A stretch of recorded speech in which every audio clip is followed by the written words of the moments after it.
Hey, salut à tous, c'est Tom, bienvenue dans cette nouvelle vidéo. Ça me fait super plaisir de refaire ces vidéos un peu à l'ancienne devant ma bonne vieille télé du salon. Grosse vidéo à venir, je vous préviens les mecs, parce que là on va parler des jeux de ma collection. Et donc là on va parler de mes jeux PS3. Je vais vous présenter l'ensemble de mes jeux PS3. Donc ouais, grosse vidéo. Ça vous avait beaucoup plu quand j'avais fait ce genre de vidéo pour la PS4 notamment, c'était il y a déjà 2-3 ans. Et donc je me suis dit qu'il était grand temps que je présente voilà, le reste de ma collection. Donc on va commencer avec une série de vidéos, je pense, avec la PS3, parce que mine de rien il y a quelques jeux, il y en a plus que je pensais. Alors j'ai pas non plus une collection exceptionnelle. Vous verrez, les gros classiques ne sont pas là, je vous préfère vous le prévenir. Donc il y a plein de jeux que je n'ai pas fait. La plupart des jeux que j'ai fait à l'époque, je les ai revendus tout simplement pour m'acheter d'autres jeux. Et je les ai pas spécialement repris. Alors bon, après, je suis pas un grand collectionneur, comme j'ai déjà dit, je suis surtout joueur avant tout. Et vous allez voir, il y a plein de jeux que j'ai pas fait, mais bon, je sais de quoi il en résulte, de quoi ça parle, donc je vais pouvoir vous présenter tout ça. Et donc on va commencer. Là j'ai une belle petite pile déjà à côté de moi. Donc écoutez, c'est parti. Alors je vois pas les titres, hein. Je vais les prendre un par un comme ça et je vais pouvoir vous les présenter. Donc bah, écoutez, on commence avec quand même un gros classique, Resident Evil 5. Donc Resident Evil 5, là c'est la version Gold qui contient tous les DLC. Donc vraiment un bon jeu en coopération à faire, voilà, qu'on préconise surtout à 2 joueurs. Donc excusez-moi, petite coupure, donc je disais Resident Evil 5 version Gold, et donc qui contient tous les DLC. Alors j'imagine que c'est le cas quand vous le reprenez sur PS4. Alors est-ce qu'il est ressorti sur PS5? Ça je suis pas sûr. Enfin, vous le trouverez en démat de toute façon sur les stores. Et donc là, c'est la version complète avec l'intégralité sur le disque. Donc moi, Resident Evil 5, je n'ai fait que le début. Il faudrait que je le reprenne. Alors, est-ce que je le fais sur cette version Vanilla, on va dire, sur PS3, ou est-ce qu'il vaut mieux que je le reprenne sur PS4? Ça serait peut-être plus sympathique sur la version PS4. Il faudrait que je vois s'il y a les DLC sur la version PS4. En tout cas, ça reste un gros classique, hein. C'était dans la droite lignée du Resident Evil 4. Alors malgré qu'il est un peu déçu, j'ai l'impression, à sa sortie, finalement, il est plutôt bon, hein, dans l'ensemble. Ça reste un jeu d'action par rapport à un jeu d'horreur.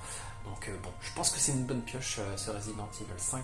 En plus, il y a des covers exclusives pour la version Gold, vraiment sympathique. Voilà, le jeu qui se trouve en Afrique.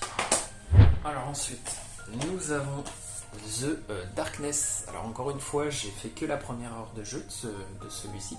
C'est une licence qui s'est un petit peu perdue de vue, hein. Il y a eu le 1 et le 2 sur cette génération PS3.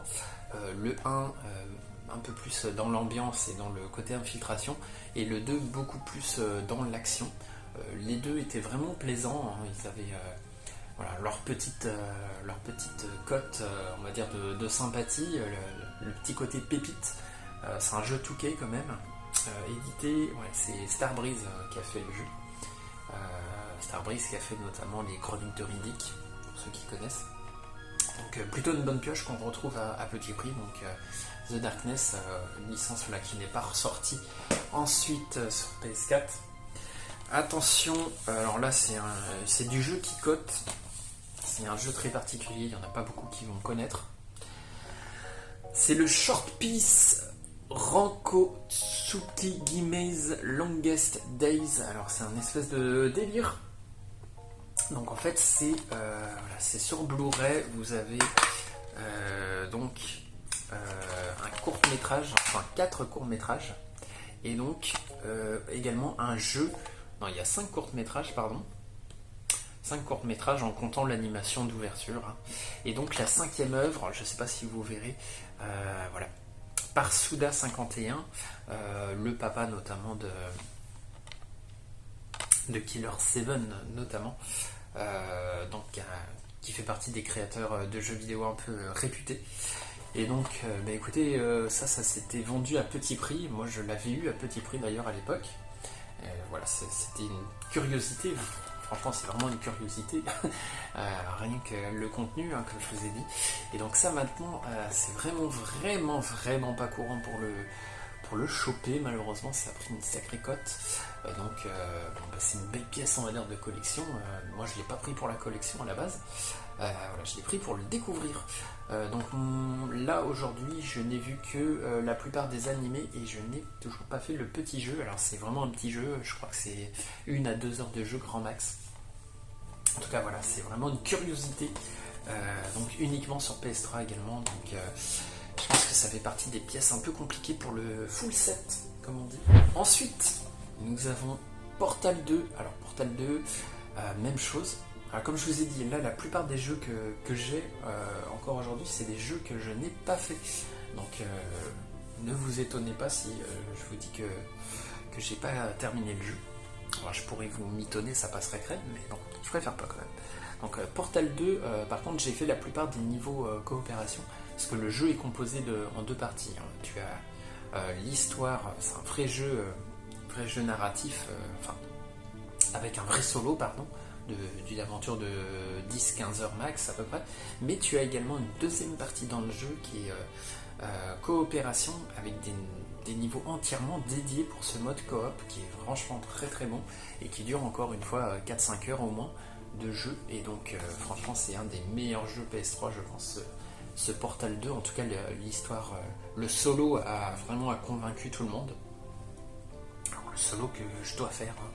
Donc je pense que je le ferai encore sur cette bonne vieille PS3. Donc ouais, c'est une tuerie. C'est un indispensable, on va dire. Et donc il est même ressorti d'ailleurs sur Switch il n'y a pas longtemps, pour ceux qui ne le savaient pas. Alors Call of Duty Ghost, vous allez rire parce que c'est un des Call of que j'ai le plus joué, que je connais le mieux, on va dire. Les autres Call of, j'y ai pas vraiment joué. Curieusement, hein, parce que bon, Call of Duty c'était difficile d'y manquer sur cette génération PS3, et pourtant moi j'ai beaucoup joué au multijoueur, je me suis franchement bien marré. Alors, je sais que c'est un des Call of les moins appréciés, mais écoutez, moi j'ai plutôt bien aimé. En tout cas ça vaut que dalle par contre, hein. Ensuite, petite curiosité franchement sympathique, le Pain, là que j'ai je crois en version promo, ouais. Franchement, c'est un jeu vraiment ambiance, parodie américaine, MTV. Vous voyez déjà la gueule des persos, hein. Un peu comme Outlaw Golf, les parodies de jeux de sport que vous avez sur PS2. Je pense que vous voyez un peu le délire. Donc ça c'est un jeu qui avait fait un petit peu sensation sur le PlayStation Store, et un petit peu plus tard donc ils ont sorti cette version boîte avec la plupart des contenus que tu pouvais télécharger et rajouter sur le PlayStation Store. Donc c'est un jeu tout simplement de catapulte humaine, de chamboule tout, sauf que cette fois la catapulte c'est un humain, et donc le principe c'est de faire le plus de dégâts, un peu comme le mode Crash de Burnout pour ceux qui connaissent. Et donc franchement, petite pépite de la PS3. Donc voilà, vous avez le prix d'époque, 5,99€. Il y a un petit peu, là faut mettre un petit peu le prix on va dire pour l'avoir, mais je pense que ça vaut le coup. D'autant qu'on peut jouer notamment à 2 joueurs, je vois même qu'on peut jouer à 4. Donc ça, franchement c'est sympathique. Pour des soirées c'est franchement cool. Voilà. Bon maintenant je pense que le jeu doit coûter 15-20€ si je dis pas de conneries. J'espère que je dis pas de bêtises. Ensuite, le revival de Mortal Kombat, il va y avoir le prochain qui va bientôt sortir sur PS5. Donc ça c'est entre guillemets le Mortal Kombat 9. Et donc ça c'est la version complète avec les persos supplémentaires. Et on a notamment, je crois qu'il s'appelle Freddy Krueger. Et donc pour la version PS3 on a Kratos. Donc ça c'est vraiment un jeu qui a fait sensation, qui s'est très bien vendu. Qui avait un très gros contenu solo avec notamment la crypte, le mode histoire, franchement super sympathique. Alors encore une fois ça c'est un jeu que j'ai joué un petit peu quand même, mais je ne l'ai pas terminé. Donc voilà, il faut que je le reprenne. Il y a tellement de Mortal Kombat maintenant, c'est un peu dur de suivre. Très bon jeu. Donc là, on arrive sur le jeu qui m'a fait acheter la console, clairement. Alors la PS3, c'était mon frère d'abord qui l'avait et moi je l'ai eu un petit peu plus tard. C'est un peu compliqué l'histoire, mais bref, moi la PS3 c'était pour ça, hein. C'était pour Metal Gear Solid 4. Alors pour ceux qui savent, je suis fan de Final Fantasy et de Metal Gear Solid, et donc voilà, j'avais acquis ce Metal Gear Solid 4 version Platinum. Alors je crois que c'est le mien d'époque, j'ai un doute. Donc le fameux MGS 4, le gros best-of, hein, pour les fans de la saga, assez particulier, avec un épisode qui est en acte, 5 actes si je dis pas de bêtises, énormément de cinématiques, notamment la fin où c'est, je crois, 1h30, 2 heures de cinématiques, c'est un truc de malade. Mais bon, Kojima a voulu combler tous les fans et répondre à le maximum de questions qu'on pouvait se poser. Écoutez, c'est du pain béni pour les fans de la saga Metal Gear, et c'est la seule manière encore de l'avoir. Enfin, c'est sur PS3, il n'est pas ressorti ce jeu. Donc, voilà, Metal Gear Solid 4, ça reste un must-have, j'ai envie de dire, de la console. Ensuite, le Ultimate Marvel vs Capcom 3 que je vous avais présenté dans une vidéo achat, que j'ai toujours pas lancé au final, shame on me. Donc ça c'est... alors j'aime bien ces versions complètes où vous avez tout sur le disque. Donc là il y a une tonne de personnages, je pourrais pas vous dire. Ah bah si, c'est écrit, il y a 48 combattants dans le... Donc ça c'est dans le monde de Capcom et de Marvel, hein, Marvel vs Capcom. Donc là c'est la version Ultimate, c'est un petit peu plus chaud quand même de la choper aujourd'hui avec cette cover exclusive. Franchement, bien sympathique, je suis très content de l'avoir, au moins pour la collection, et bah, écoutez, il faudra que je le fasse. Il faudra que je le fasse un jour ou l'autre. Ensuite, nous avons les jeux de Genoa Chen, le créateur de Journée, et c'est lui aussi derrière Flower. Donc Flower que j'avais découvert à l'époque avec Hooper, donc ça remonte, hein, c'est 2008-2009, donc un jeu assez... qui avait fait grand bruit quand même à l'époque, sorti uniquement sur PlayStation Store. Enfin, ces 3 jeux sont sortis uniquement sur PlayStation Store à la base. Et donc, Flower, on contrôle une pétale de fleurs et qu'on va diriger avec le vent, tout simplement. Enfin, tout simplement, le concept est particulier, quoi. Mais franchement, c'est un jeu poétique et vraiment centré sur l'écologie, hein, un message écologique. Le Journée qui avait fait quand même assez grand bruit, hein, franchement très sympathique. Et le Flow qui est par contre assez pourri, qui se joue uniquement sur la Six Axis, la détection de mouvement sur la manette DualShock, enfin la première manette PS3, la Six Axis justement. Franchement pas terrible, franchement c'est compliqué de jouer à ça, hein. Bon courage, moi j'ai pas réussi. Flower je ne l'ai pas terminé, il faudrait que je le reprenne, je l'avais fait découvrir à ma fille qui avait plutôt bien apprécié. Donc Journée que j'avais fait à l'époque, voilà, que tu peux faire en coopération avec un inconnu, et ça franchement c'était assez particulier et plutôt bien amené. Donc voilà, ils ont sorti cette compilation peu de temps après. La plupart des gens l'ont acheté surtout pour Journée, hein, qui est vraiment mis en avant sur cette compile.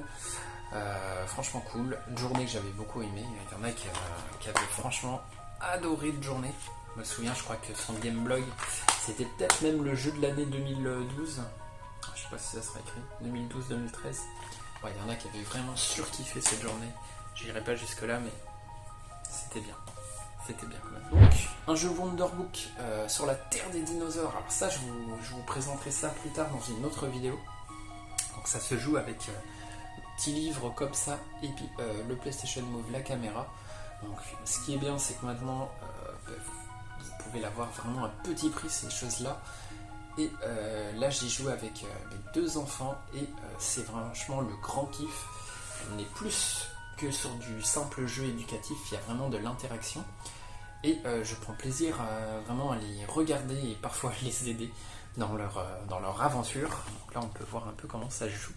Donc on voit les gamins à l'écran via la caméra de la PlayStation 3. Et donc vous avez de la réalité augmentée avec le fameux livre. Et donc on a plusieurs interactions qui s'affichent assez variées, diverses missions, et on en apprend plus sur les dinosaures.